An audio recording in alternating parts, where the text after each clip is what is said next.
Merhabalar, ben Damla Akduman. Gocaz Örgü kanalıma hoş geldiniz. Bu videoda birlikte şıkır şıkır bir hırka örüyoruz.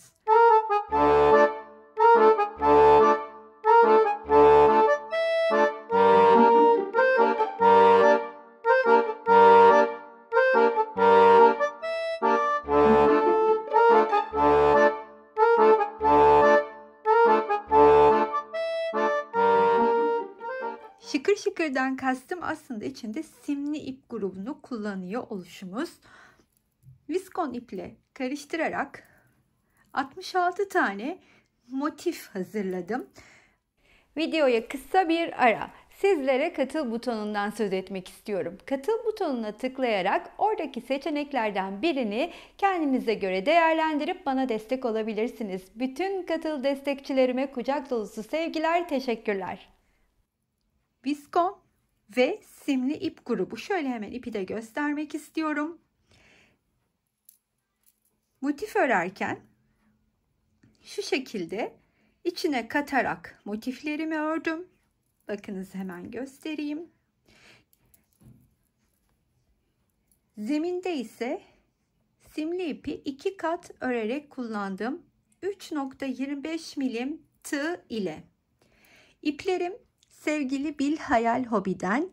Kendilerine bir kez daha teşekkür ediyorum. İpleriyle çalışma şansını tanıdıkları için. Sizler de bu ipi gönül rahatlığıyla kendilerinden sipariş verebilirsiniz. Ya da elinizde olan farklı ip gruplarında benzer ipleri değerlendirerek örebilirsiniz. İlk olarak 66 tane motifi öreceğiz. Bu 66 tane motifin 30 tanesini 6x5 ki kendisi şu anda önümde duruyor. 30 adet olarak arka için hazırlayacağız. 6x4 24 tanesini 12+12 önler için hazırlayacağız. 6+6 12 tanesini de kol için hazırlayacağız ki kolu truvakar kol olarak çalışıyorum. Sizler tabii ki daha uzun kol çalışmak isterseniz artı 3 2 kol için artı 6 motif düşünmeniz gerekiyor. Hırkanın boyunu daha uzun ya da daha kısa çalışmak isteyenler eksi 9 artı 9'u düşünebilirler. Bizim öreceğimiz hırka 36'dan 44-46 bedene kadar uyumlu olacaktır. Diğer bedenler için de videonun sonunda büyütme fikirlerini belirtiyor olacağım. Yine videonun sonunda ne kadar ip kullandığımı da sizlere söyleyeceğim. Bir tane motifimin kaç santim olduğunu söylemek istiyorum. Daha sonra motifin yapımına geçeceğiz. Motifim 10,5 santim. 5 sırada 10,5 santime ulaşıyorum. Siz de ördüğünüz motifi sıra sayısıyla değil, vermiş olduğum santimle değerlendirin lütfen. Öyleyse yapıma başlayalım. Motif yapımına geçmeden evvel hala abone değilseniz abone olmanızı hatırlatmak isterim. Hemen videonun altında abone ol tuşuna basarak ücretsiz bir şekilde kanalıma abone olup beni desteklemiş olursunuz. Beğeni ve yorumlarınızın da çok kıymetli olduğunu hatırlatmak isterim. Bir de videolarımı o da sever dediğiniz arkadaşlarınızla paylaşırsanız kanalımı desteklemiş olursunuz. Hepinize şimdiden çok teşekkür ediyorum. Şimdi dediğim gibi 2 tane ipi birbirine karıştırarak örüyorum. Yani viskon grubunu ve şimdi benim viskon grubum kaç kat onu da size söyleyeyim. 4 ve 4+1 diyebilirim. 5 katlı. Şöyle çok net gözükmüyor ama siz eğer aynı iple örmek isterseniz Bilhayal Hobi ile iletişime geçtiğinizde kendileri size zaten detaylı bilgiyi verecektir. Ya da en uygun ipi hazırlayacaklardır. Şimdi sihirli halka ile ilk sıramız bildiğimiz Granny Square yani babaanne kareleri. Hanım dilendi motifinin başlangıcı gibi. Şöyle parmağıma doladıktan sonra tığımı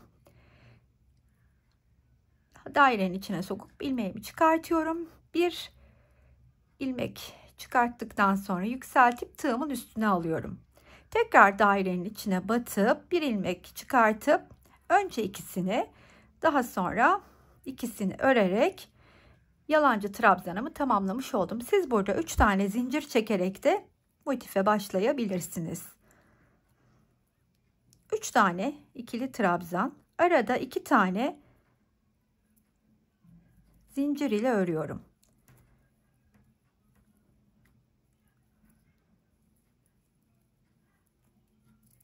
Hep aralarımda 3 tane ikili trabzanım, pardon 2 tane zincirim var.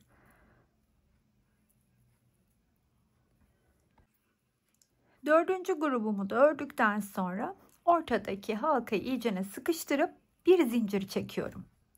Bir zincir çekip ipi tığımın üstüne aldım.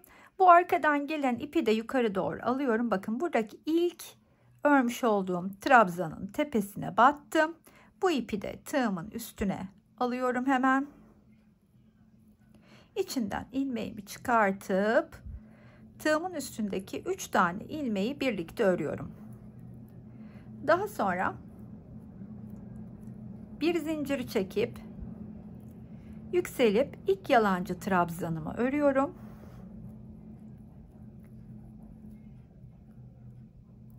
İki katlı kaçırdım, kaçırmamam gerekiyor. Siz burada yine dediğim gibi zinciri kullanabilirsiniz. Benim fake trabzan kullandığım yerlerde. Şimdi bu ipi de tığımın üstüne alacağım. Onu da öreceğim. Bu köşenin içine ilk ikili grubu örüyorum. Bu sırada köşede ikili grubum var. Daha sonra bir zinciri çekip buradaki trabzanımı atlıyorum. Hemen yanındaki trabzanın tepesine batıp bu ipi de alacağım üstüne. İlmeği çıkarttım. Bir ikili trabzan örüyorum. Ben örerken ipi gizlediğim için sürekli bu ipi kendimle dolaştırıyorum. Siz tabii ki sonradan da gizleyebilirsiniz. Arada bir zincirim var. Tığın üstüne ipimi alıyorum. Bu ipi de aldım. Ve bir tane trabzanı yine atlayıp köşe boşluğunun içine gelip 2 tane ikili trabzanımı örüyorum.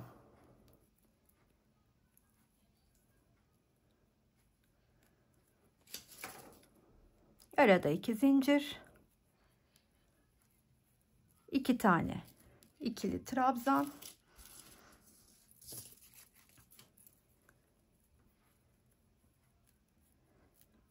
burada bir zincir, köşelerde hep 2 zincir. Ortadaki trabzanın tepesine batıyorum çünkü buradaki bir trabzanı atladım. Yine bir trabzanı atlayıp köşeye geliyorum. Köşede 2 tane ikili trabzan, arada 2 zincir. Diğer köşedeyim. 2 tane ikili trabzan. Yine bir zincir.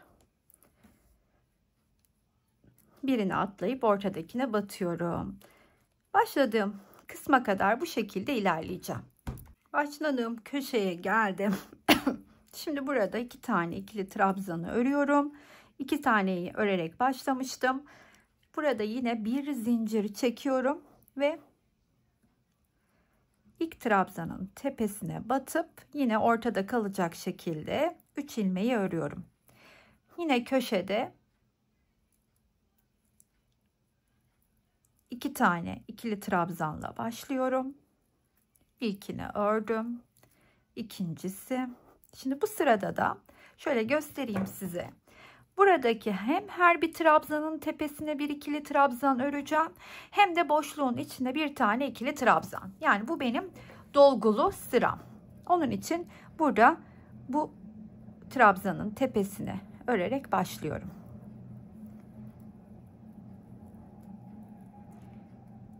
Bu da tepesindeyim. Boşluktayım. Bir zincir çektiğimiz yere de örüyoruz. Trabzanın tepesi. Boşluk. Trabzanın tepesi.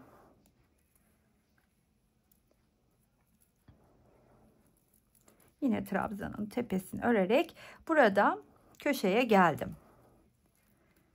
1 2 tane ikili trabzan, 2 zincir. Yine köşenin içine 2 tane ikili trabzan ve trabzanlarımın tepesine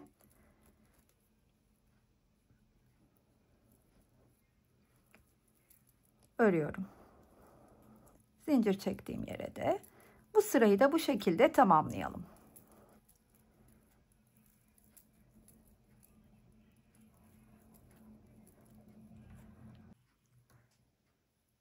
Burada yine köşeye geldim. 2 tane ikili trabzanımı örüp yine bir zincir çekiyorum. Aslında motifimiz böyle kendini tekrarlıyor. Bu 3 sıra gibi. Şimdi ne yapıyorum? Yine kafesli sırayı kuruyorum. Üstüne almadan battım. Üstüne alıp batacağım. İlmeğimi çıkarttım. Üçünü bir örüyorum. Bir zincir çekip yükseldim. Etrafında döndürüp üstüne aldıktan sonra da yine köşede hep 2 tane ikili trabzanla başlıyorum. Daha sonra bir zincir çekip ilk trabzanımı atlıyorum. İkincinin üstüne bir ikili trabzan. Bir zincir, ilkini atlıyorum. İkincinin üstüne. Çünkü kafes sırasındayız.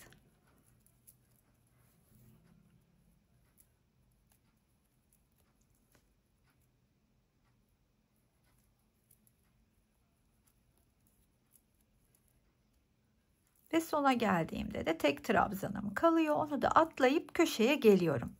Köşenin içine 2 tane ikili trabzan, 2 zincir, yeniden 2 tane ikili trabzan ve bir zincir çekip yine ilk trabzanı atlıyorum. Bu mantıkla da yine ilk başladığım kısma kadar ilerleyeceğim.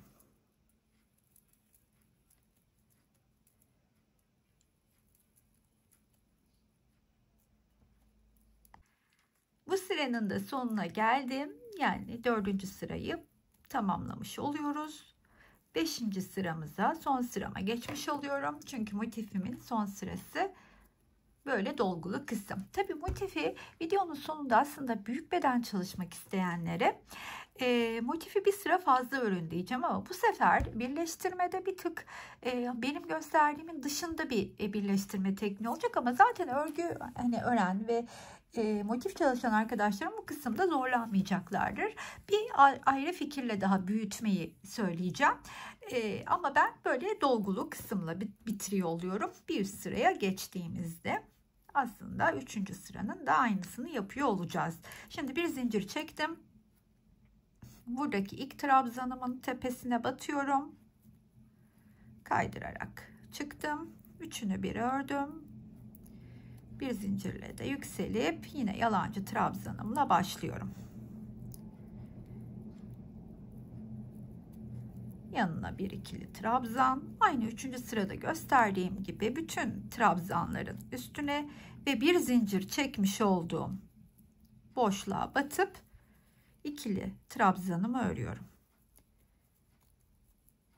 Ve 5. sırasında tamamladığımda motifim bitmiş olacak. Başladığım noktaya kadar devam edelim.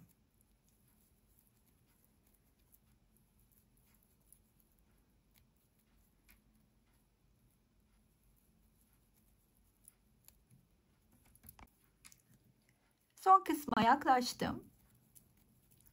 Yine köşedeki son 2 tane ikili trabzanımı örüyorum. Artık son sıra olduğu için 2 tane zincirimi çekiyorum ve ilk örmüş olduğum trabzanın tepesine batıp ilmeği kaydırarak çıkarttıktan sonra güzelce kitleyip ipimi kesiyorum. Motifimizi tamamlamış olduk. Şimdi dediğim gibi 66 tane motifin ilk olarak 6 çarpı 6 6 çarpı 5 30 tanesini arka için ben örüp birleştirdim. Şimdi bu birleştirme tekniğini nasıl yaptığımı sizlere göstereceğim. Birlikte kol motiflerini 6 tane 3 çarpı 2 6 tane motifi birleştirmeye başlayarak görelim. Bu defa simli ipimi 2 kat olarak kullanıyorum.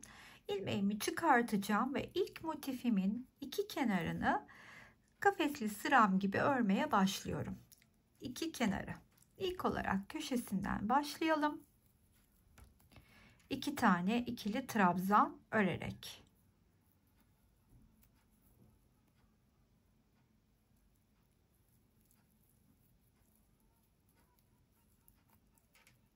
Daha sonra bir zincir çekiyorum ve bir tane ikili trabzanımı atlayıp hemen yanındakinin tepesine batıyorum.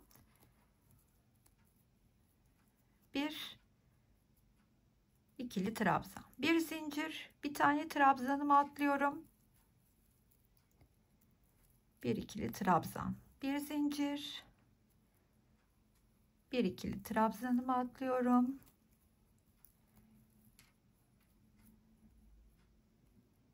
Yine bir ikili trabzan atlıyorum. Bu şekilde hep bir zincir çekerek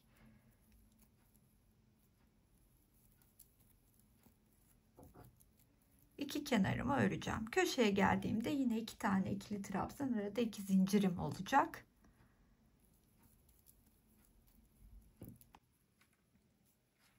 Bakın aynı kafesli sıra gibi ilerledim, geldim. Şimdi bu köşenin içine iki tane ikili trabzanımı örüyorum. 2 de zincir çekip hemen bir diğer motifimi alıyorum.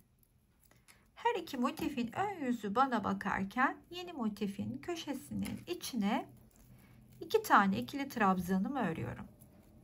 Daha sonra bir zincir çekip tığdan çıkıyorum ve hemen karşısındaki ilk kafes boşluğunun içinden ilmeğimi çıkartıp bir zincir çekelim. Altta bir trabzanı atlıyorum. Onun yanındakinin tepesine bir ikili trabzan örüyorum. Bir zincir. Karşısında şimdi ilk kafes boşluğuna ilmeğimizi çıkartalım. Bir zincir çekip hemen altta da bir tane trabzanı atlayıp yanındakinin tepesine bir ikili trabzan. Bir zincir.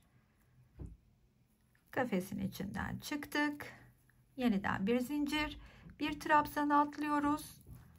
Yanındakine bir ikili trabzan. Kenarın sonuna kadar da bu şekilde birleşiyoruz.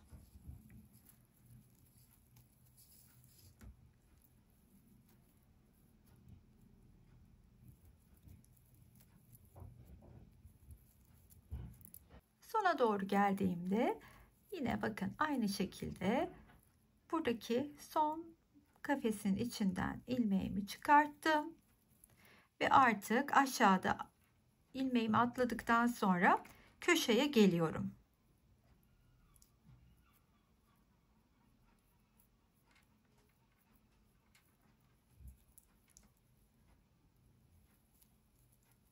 Köşede olduğum için 2 tane ikili trabzanımı örüyorum. Bir zincir çekip tığdan çıktım. Köşe boşluğunun içinden ilmeğimi çıkartıp yine bir zincir çekiyorum. Ve yeniden zincir boşluğunun içine 2 tane ikili trabzanımı örüyorum. Bir zincir çekiyorum. Buradaki ilk trabzanı atlayıp ikincinin tepesine bir ikili trabzan.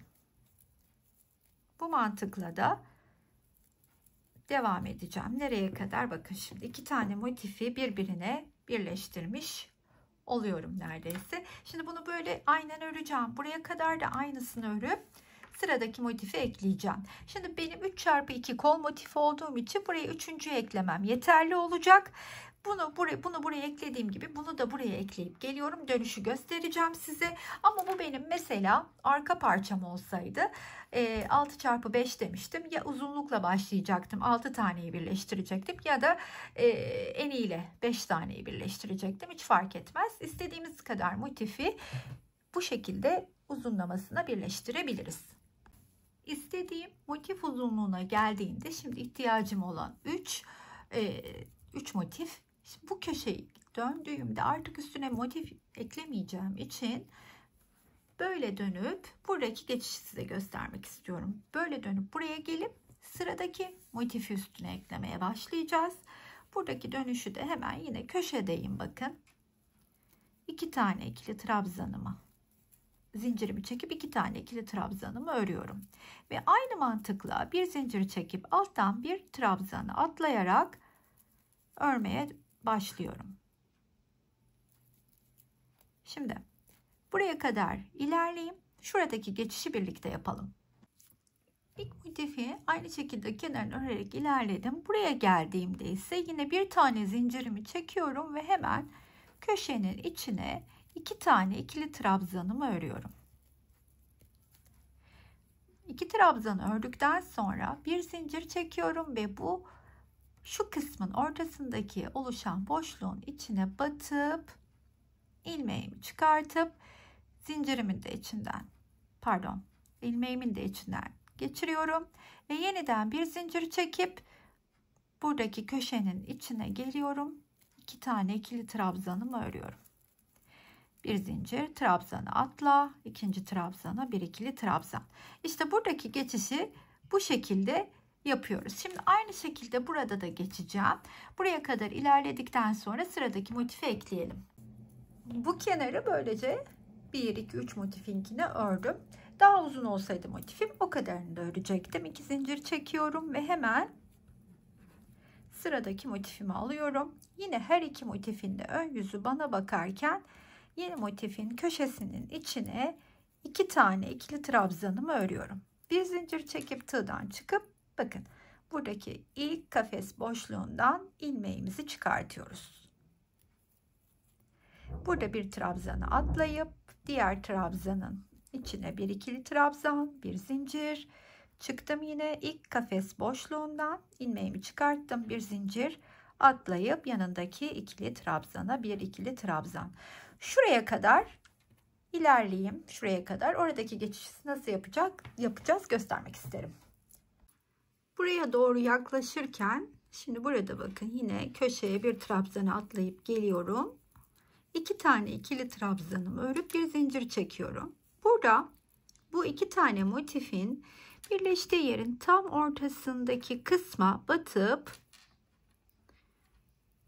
tam ortaya batmaya çalışıyorum. İlmeğimi içinden geçireceğim. Daha sonra bir zincir çekip yine aynı mantıkla kadrajı açayım, örmeye devam ediyorum. Yani köşedeki diğer 2 tane ikili trabzan, bir zincir, bir trabzanımı atla, ikincinin tepesine bat. Bu sıranın sonuna kadar da aynı mantıkla ilerleyelim. Bu kenarın sonuna kadar geldim. Buradaki köşenin içine de 2 tane ikili, burada bir zincir çekip tabii ki geleceğim. 2 tane ikili trabzanımı da örüp 2 zincirimi çekiyorum. Sıradaki motifimi alıyorum. Yeni motifimin hemen köşesinden başlayıp 2 tane ikili trabzan örmeye bir zincir çekiyorum. Ön yüzleri şu an bana bakıyor ama sırt sırta verdireceğim tığdan çıkıp buradaki kafesimin içinden çıkartıyorum. Bu kısmı artık biliyoruz. Karşılıklı aynı mantıkla birleştirmeye devam ediyorum. Ta ki şuradaki bütün 4 köşenin birleşeceği yere kadar öreyim. Orayı birlikte geçelim.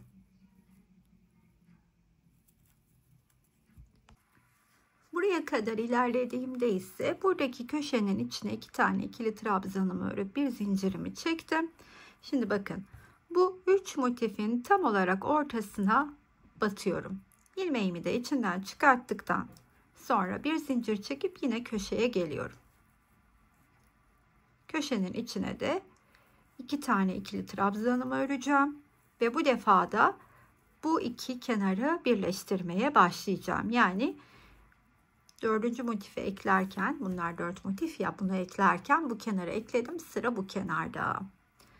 Aynı göstermiş olduğum mantıkla ilerliyoruz. Bir tane ikili trabzan atlayıp diğerinin üstünü örüyoruz.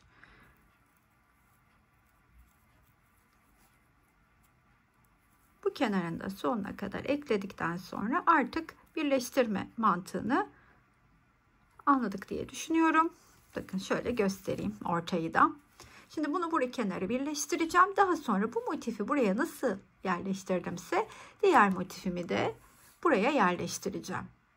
Ve kol motifini yerine yerleştirmek üzere alt motif halinde tamamlamış olacağız. Son motifi de yerine yerleştirdim. Şimdi bu benim eğer arka parçam olmuş olsaydı 6x5 30, arkayı tek parça halinde çıkartacaktım. Bu kenarı da örüp ipimi koparacaktım. Nitekim bakın arka parçam burada tek parça halinde duruyor. Ama şimdi bunu kol evine yerleştireceğim için bu 3 motiften oluşan kol evine yerleştireceğim. Daha sonra da bu kısmı örerken de bu kısmı şurayla birleşip şöyle göstereyim size. Bu böyle olacak kol evinde.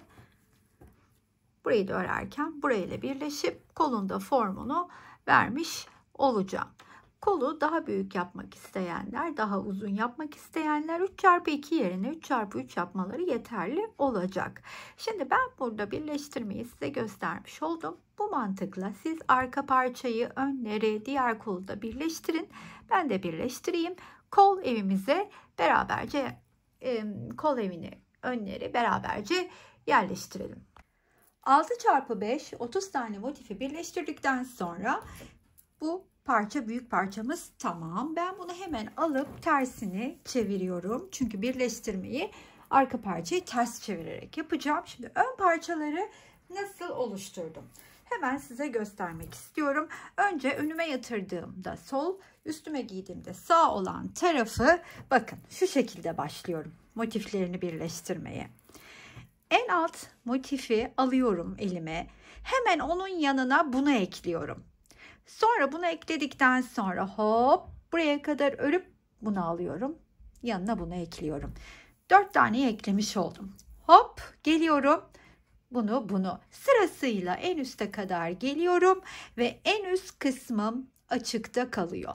Onu da bu 6x5 30'lu parçanın en son iki parçasını motif parçasıyla birleştirip omuzu oluşturuyorum. Ama buradaki motiflerimi tam olarak yarıya kadar birleştiriyorum. Çünkü kol altına 3x2 6 motifi oluşturduğumuz kolu yedirerek ekleyeceğim. Tabii ki onu birlikte yapacağız.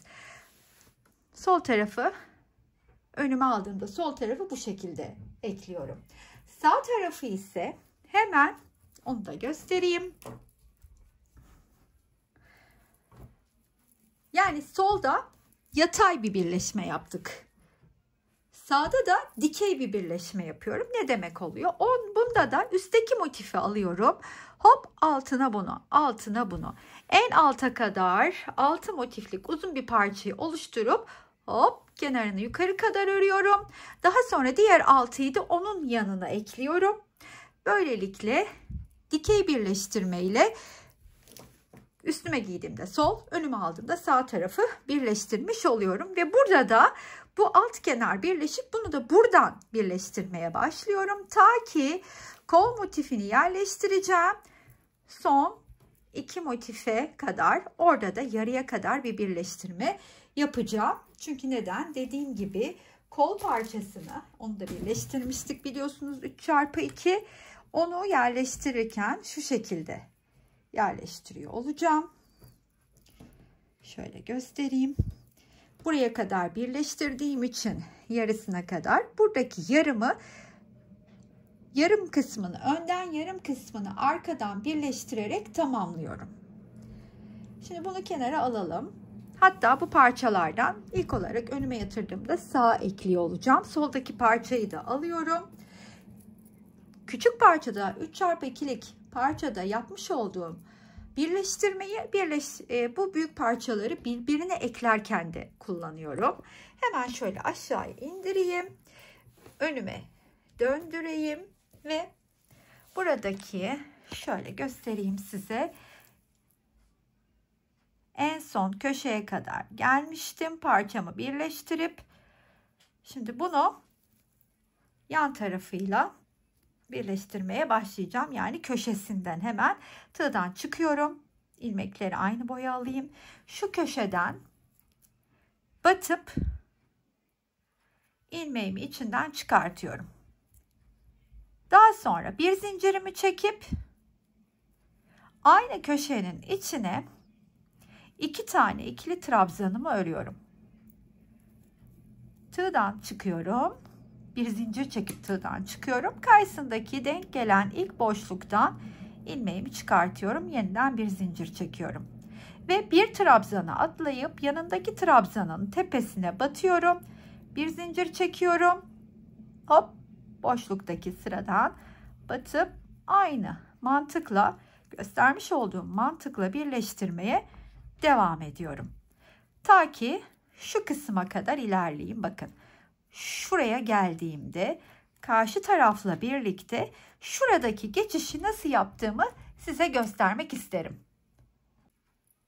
Buraya geldim. Hemen tığımın üstüne ipimi alıyorum. Burada yine bir trabzan atlayıp köşeye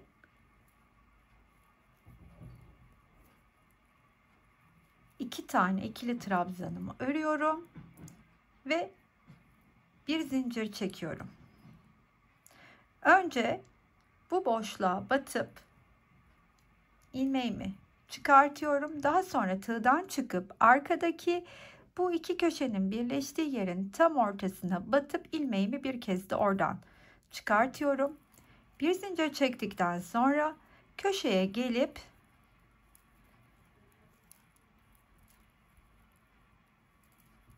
iki tane ikili trabzanımı örüp bir zincirimi çekip aynı göstermiş olduğum teknikle kol evini oluşturacağım yere kadar birleşmeye devam edelim.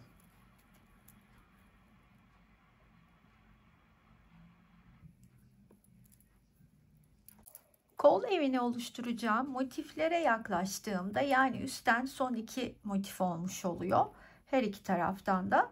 Şimdi bu motifin tam ortasına kadar ilerleyeceğim. Ortasını nasıl anlıyorum?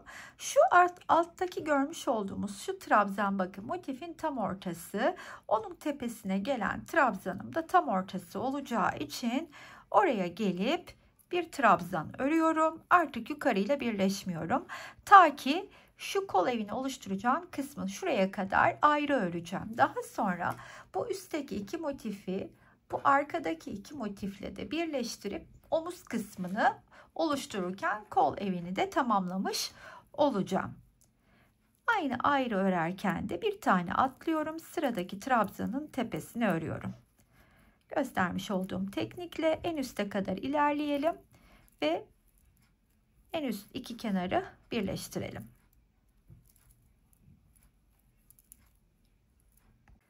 Kol evinin bu kısmını ördüm. Şimdi köşeye geldim. 2 tane ikili trabzanı örelim. Daha sonra bir zincir çekip hemen şu karşıdaki köşenin içine batıp ilmeğimi oradan çıkartıyorum. Daha sonra bir zincir çekip tekrar köşemin içine geliyorum ve 2 tane ikili trabzanımı örüyorum. Yeniden bir zincir çekiyorum. Ve burada şu boşluğun içinden ilmeğimi çıkartıyorum. Üst iki motifi birleştirelim.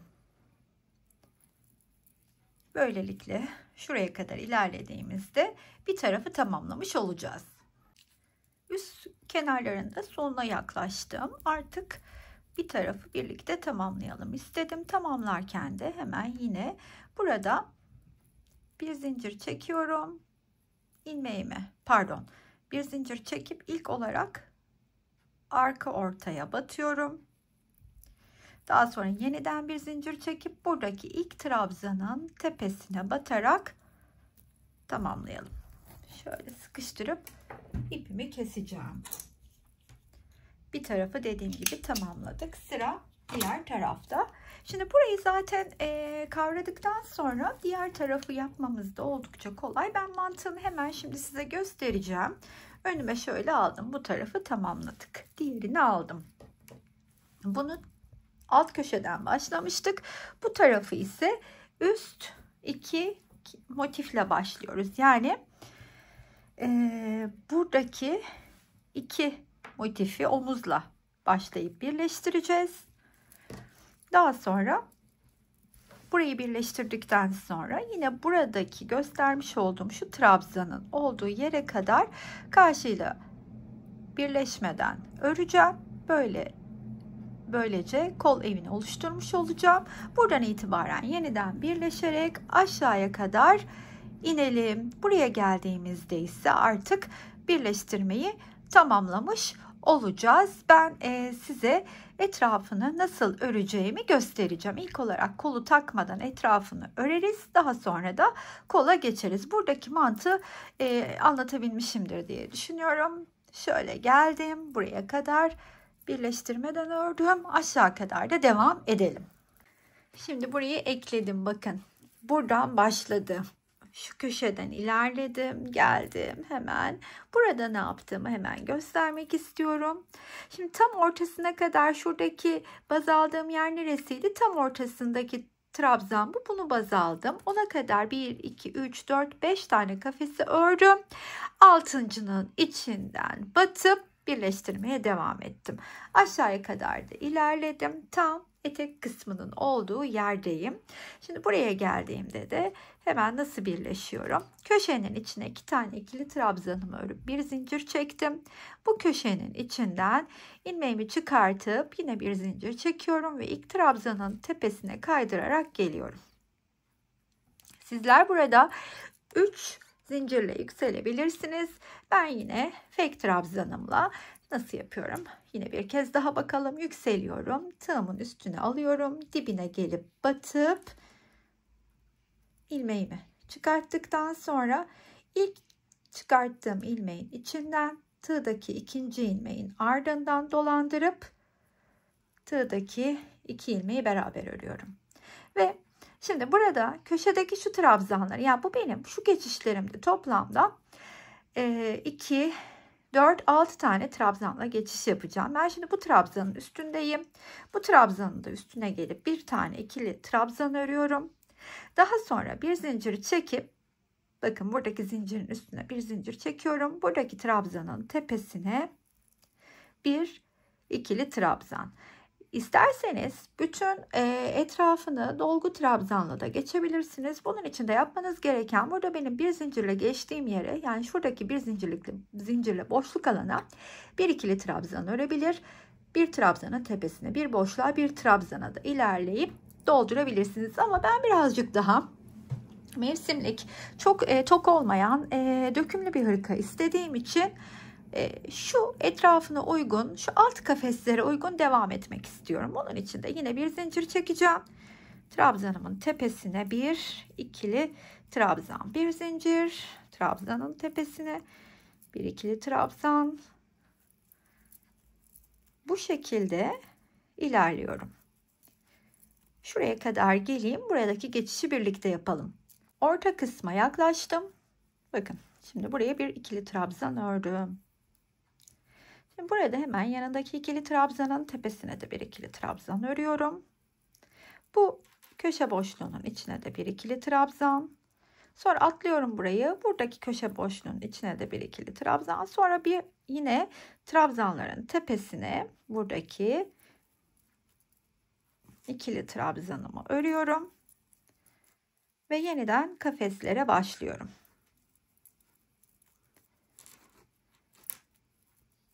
Köşeye kadar da bu şekilde ilerleyelim. Köşeye de yaklaştım. Köşeyi de birlikte geçelim. Köşeye geldiğimde alttaki trabzanların tepesine ikili trabzanlarımı yine örüyorum. Köşenin içine de 2 tane ikili trabzanımı örüp 2 tane de zincirimi çekiyorum. Yine aynı köşenin içine 2 tane ikili trabzanımı örerek devam edelim. Şimdi buradaki trabzanların tepesine yine örüyorum. Şöyle köşeyi size hemen göstereyim. Nasıl geçtik? Böyle geçtim. Ve hemen bir zincir çekiyorum. Trabzanı buradaki bir zincirli alana atlayıp trabzanın tepesine bir tane trabzan örüyorum. Bir zincir, trabzanın tepesine bir trabzan. Enseye kadar bu şekilde ilerleyeceğim. Ensedeki kısmı da birlikte örelim. Yaka kısmına doğru yaklaştığımda aynı teknikle devam ederken bakınız şimdi yakada böyle bir görüntü bizi karşılıyor olacak. Buradaki trabzanın da üstüne yine örüyorum. Daha sonra buradaki köşe boşluğunun içine bir tane ikili trabzan örüyorum ve buradaki köşe boşluğunun içine atlıyorum.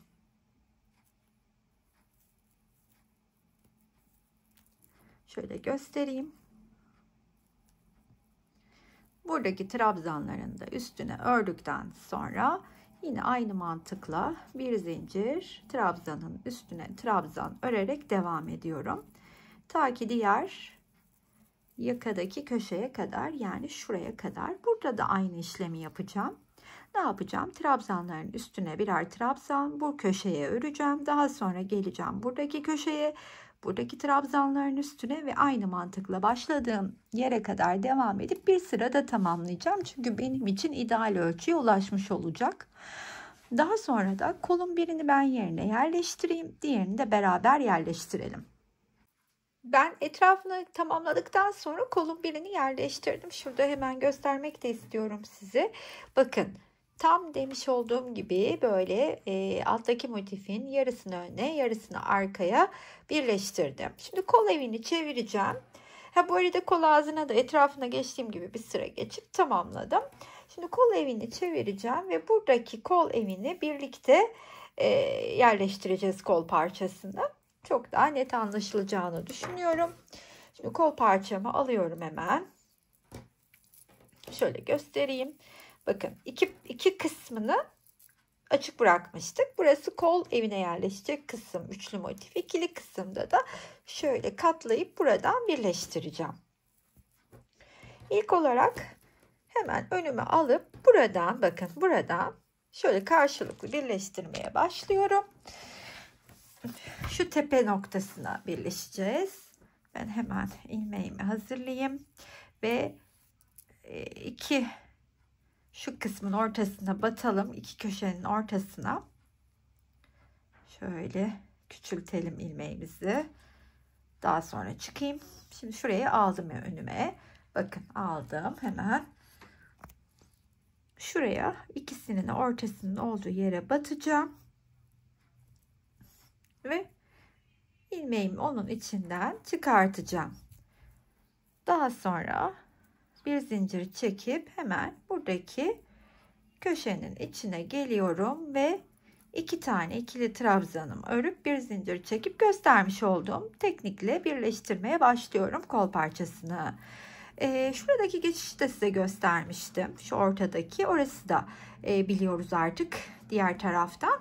Buraya geldiğimdeki kısmı nasıl geçiyorum onu da göstermek isterim. Buraya kadar ilerleyeyim.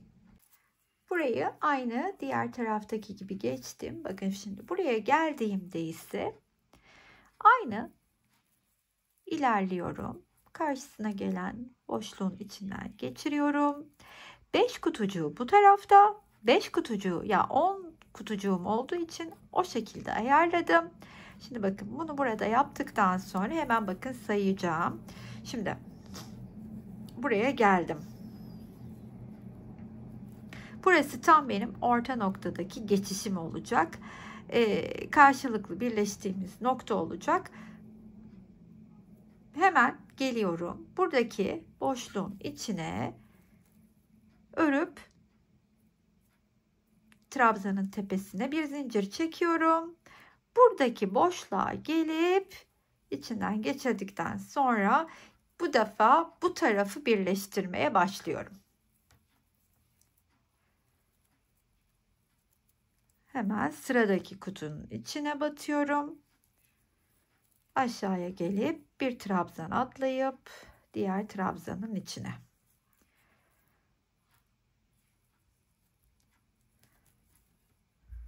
Yine bir taneyi atlıyorum diğerinin içine.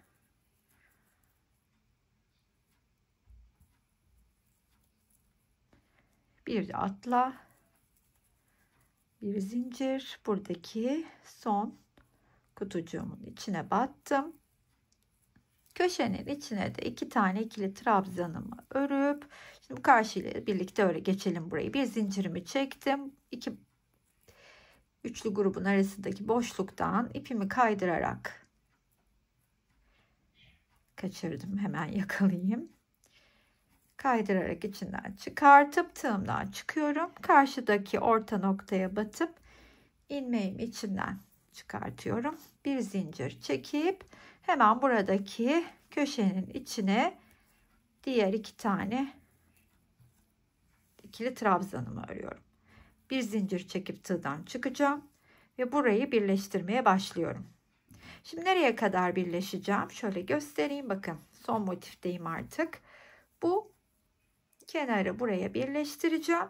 Daha sonra da bu iki yana birleştirmeye geçeceğiz.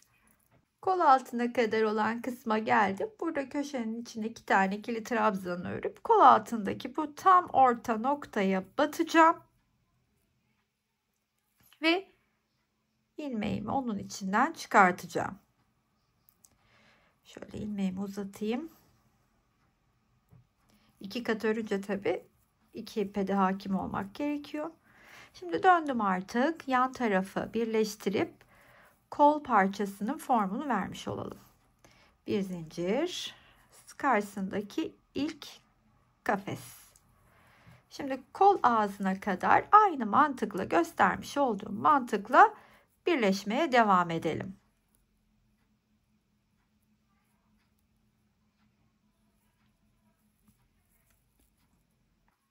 Kol ağzına geldiğimde hemen bu köşedeki diğer ikili grubu örüyorum ikili trabzanlarla. Daha sonra tığımdan çıkıyorum. Tabi bir zincirimi çekip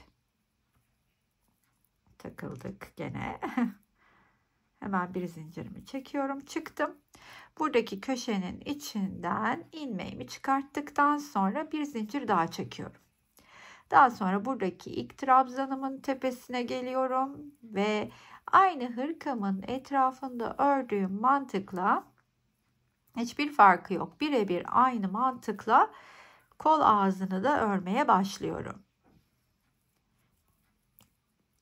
Kaçırdım, hemen fake trabzan ve yanına bir tane daha trabzan ve bir zincir trabzanın üstüne, aynı demiş olduğum gibi tamamlayıp geleyim. Evet efendim, en sevdiğimiz kısım, finale geldik. Hırkamı tamamladım. Dediğim gibi şöyle söyleyeyim size. 36'dan böyle 42-44 bedene kadar çok rahatlıkla uyum sağlayacaktır. Yani 46'ya da etrafının patını benim gibi bir sıra değil de 4-5 sıra örerseniz onu bile zorlar, öyle söyleyeyim. Çünkü 120 santime yakın oldu basen çevresi. Hırkayı 46-44 beden üstü hanımefendiler eğer çalışacaksa nacizane tavsiyem motifin sıra sayısını değil de adedini değiştirerek arka ortadaki motifi kaldırıp kol altlarına motif yerleştirip hırkayı büyütebilirler. Bu bir öneridir. Tabii ki motifin etrafını da bir sıra büyük örebilirsiniz. Bu defa sıra kafesli sırada bitecektir. Kafesin üstüne kafes örerek, yani etrafında yaptığımız gibi aslında biraz daha delikli bir birleştirme ile salaş bol bir hırkada elde edebilirsiniz. Toplamda 600 gram ip gitti. Bunun 350 gramı simli grup, simli ipim. 250 gram kadarı da içindeki viskon ip diyebilirim. Hafif bir hırka oldu. Oldukça da şık bir görünümü var. Umarım üzerimde duruşunu da beğenmişsinizdir. Anlatım da size net ve güzel gelmiştir. Eğer beğendinizse her zaman olduğu gibi sizlerden bir kalbinizi rica ediyorum. Sevgili Bil Hayal Hobi'ye bu güzel ipleri için bir kez daha teşekkür ediyorum. Buraya kadar izleyen herkesin yüreğine sağlık. Sıradaki videolarda görüşmek üzere. Hoşça kalın arkadaşlar.